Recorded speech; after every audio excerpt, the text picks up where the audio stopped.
हरे कृष्णा, राधे राधे। माघ का ये पवित्र महीना हमारी अभी की परेशानियों को दूर करता है, मन की इच्छा पूरी करता है, पापों का अंत होता है और मोक्ष मिलता है।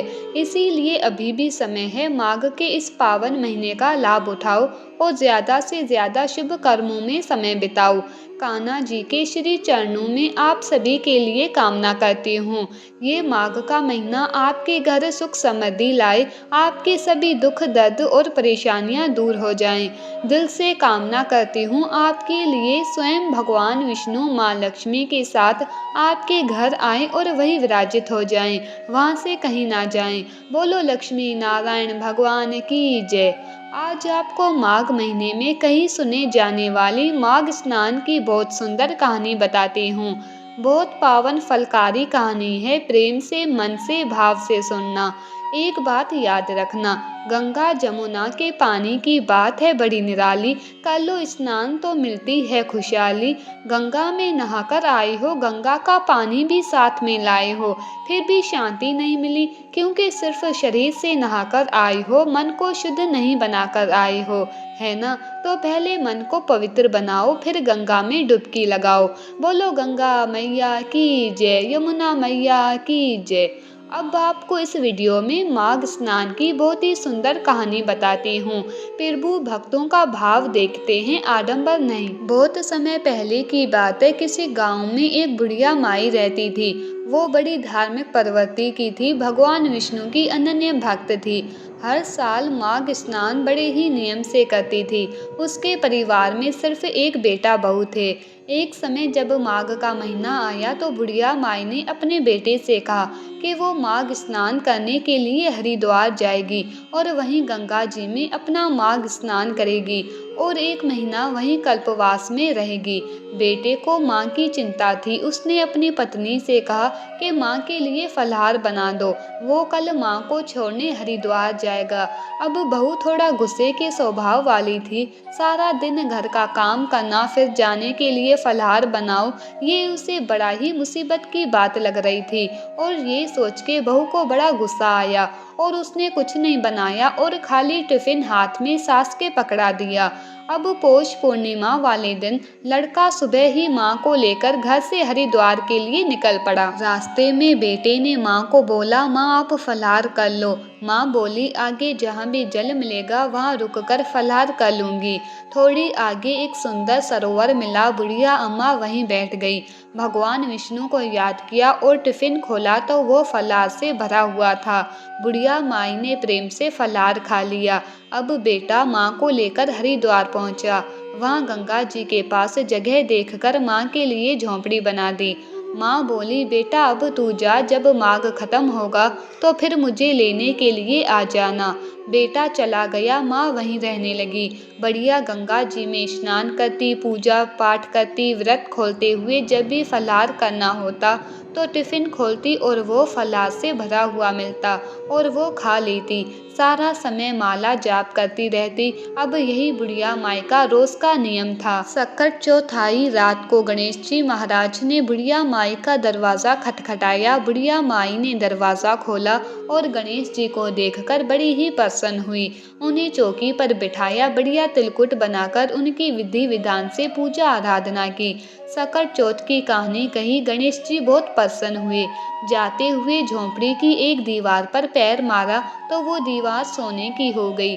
अब बुढ़िया माई अच्छे से भक्ति करते हुए माघ स्नान व्रत कर रही थी। एकादशी का दिन आया। रात को भगवान विष्णु आए। बुढ़िया माई ने दरवाजा खोला और भगवान विष्णु को देखकर बहुत ही प्रसन्न हुई।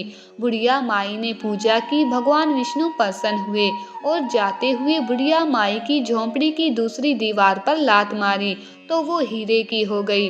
बुढ़िया माई की भक्ति बढ़ रही थी। माघ अमावस्या का दिन आया। अमावस्या के देवता सभी पितरों को साथ लेकर आए। बुढ़िया माई ने उनका बढ़िया स्वागत किया। काले तिल से पितरों का तर्पण किया, उन्हें अर्घ्य दिया, गंगा जी में उनके नाम से 108 डुबकी लगाई। अमावस्या के देव और सभी पितर बड़े प्रसन्न हुए और बुढ़िया माई को आशीर्वाद दिया और झोंपड़ी की तीसरी दीवार में लात मारी तो वो भी सोने की हो गई। बढ़िया पूजा भक्ति में माघ का महीना बीता। माघ पूर्णिमा आ गई। माघ मास के देवता आए। बुढ़िया माई ने बढ़िया पूर्णिमा की पूजा की, स्नान किया, ब्राह्मणों को भोजन करवाया, दान दक्षिणा दी, दीप दान किया, रात को चंद्रमा को अर्घ्य देकर पूजा अर्चना की।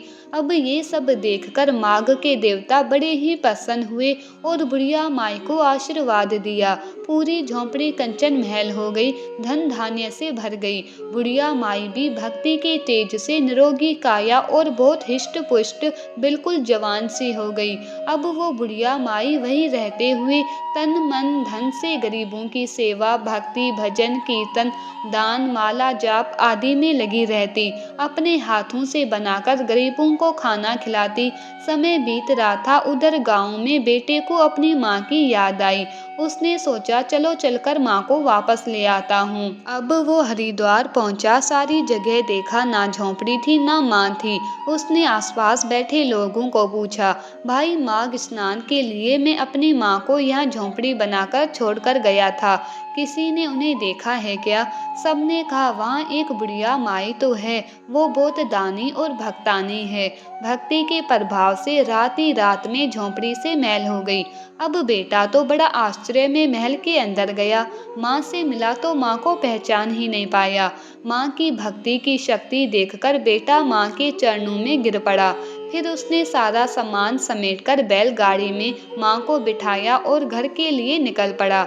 अब वहाँ जब उसकी बीवी ने अपनी सासू माँ की काया पलट को देखा और खूब धन धान्य देखा तो उसकी तो आंखें फटी की फटी रह गई।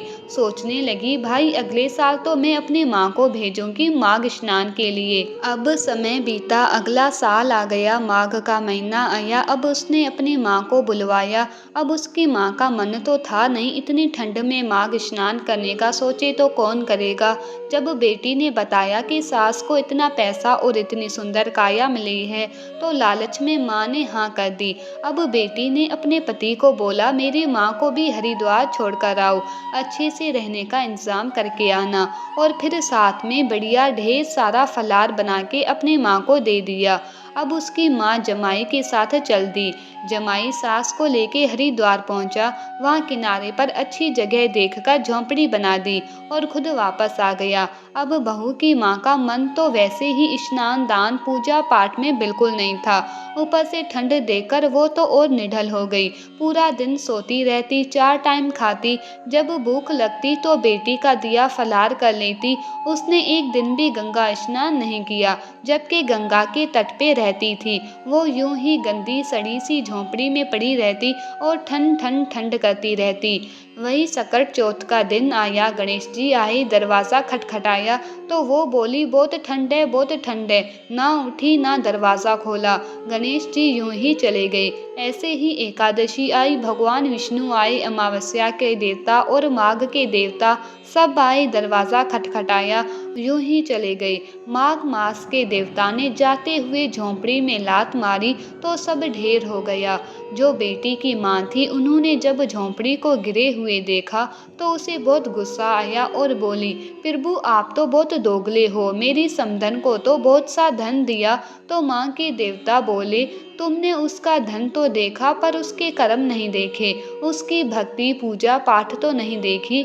स्त्री लक्ष्मी की तरह चंचल होती है, पर हर स्त्री को चाहिए कि वो अच्छे कर्म करती रहे, अतिथि का सत्कार करे, और तुमने तो भगवान को ही अपने घर में नहीं घुसने दिया। इतना कह के माघ के देवता अंतर ध्यान हुए और बेटी की जो माँ थी वो सुअरी की योनि में चली गई। अब हर समय वो गंध में पड़ी रहती और हुरूर करती रहती। उधर जैसे ही माघ का महीना खत्म हुआ, बेटी को अपनी माँ की चिंता सताने लगी और वो अपने पति को बोली, अपनी माँ को तो बड़ी जल्दी लेने चले गए थे, पर अभी तक मेरी माँ को लाने की सुध भी नहीं है। अब ये सुनकर उसका पति क्या कहता क्या लड़ता। वो अपनी सास को लेने के लिए हरिद्वार पहुंच गया। अब वहाँ तो ना सास थी ना झोंपड़ी थी। फिर आसपास लोगों को पूछा, तब सब बोले, यहाँ एक पापिन रहती तो थी, एक दिन भी गंगा में स्नान नहीं किया। भगवान ने झोंपड़ी में लात मारी तो झोंपड़ी गिर गई और वो सुअरी बन गई। अब जमाई ने बड़ी मुश्किल से सास बनी उस सुअरी को बैलगाड़ी में बिठाया और घर लेकर चला गया। उधर बेटी अपनी माँ के वापस आने का इंतजार कर रही थी। उसे पूरा यकीन था मेरी माँ मेरी सास से ज्यादा धन लेकर आएगी। पर जब पति ने आके सारी बात बताई और वो सुनकर बड़ी जोर जोर से रोने लगी। अब क्या करे, माँ की हरात देखे वो हुरूर करे जा रही थी। अब एक संत के पास गए और सारी बात बताई। तब वो संत बोले, तेरी सास ने भक्ति और सत्य में स्नान किया था, तभी भगवान प्रसन्न हुए, और तेरी माँ पाप में पड़ी रही, गंगा जी के पास होते हुए भी एक दिन भी ना नहाई। माघ के पवित्र महीने तीर्थ में जाकर बेटी के घर का खाना खाया। अब बेटी क्षमा मांगने लगी।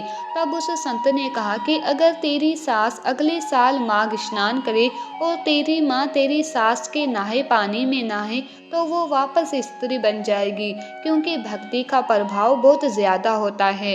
अब बहू सास को मनाने लगी, माँ जी अगले महीने अगला जो आएगा उसमें माघ स्नान कर लेना। अब सास तो मान गई। भाई वो तो बहुत ही अच्छी थी दिल की। सास तो हर साल माघ स्नान करती थी, अगले साल भी नहाई। सुअरी को नाली के पास बिठाया, नहाने का पानी जब सुअरी पे पड़ा तो वो वापस औरत बन गई। हे माघ देवता, जैसे आप लड़के की माँ पे बरसे वैसे ही आप इस कहानी को कहते सुनते हुंकारा भरते सभी पे बरसना। जैसे आलसी बहू की माँ थी वैसे कोई ना बने। माघ मास में स्नान करने की सबको शक्ति देना। बोलो माघ के देवता की जय, विष्णु भगवान की जय। अगर माघ महीने की कहानी पसंद आई तो प्लीज़ इस वीडियो को ज़्यादा से ज़्यादा शेयर करें, चैनल को सब्सक्राइब करें और कमेंट बॉक्स में जय माता लक्ष्मी ज़रूर लिखें।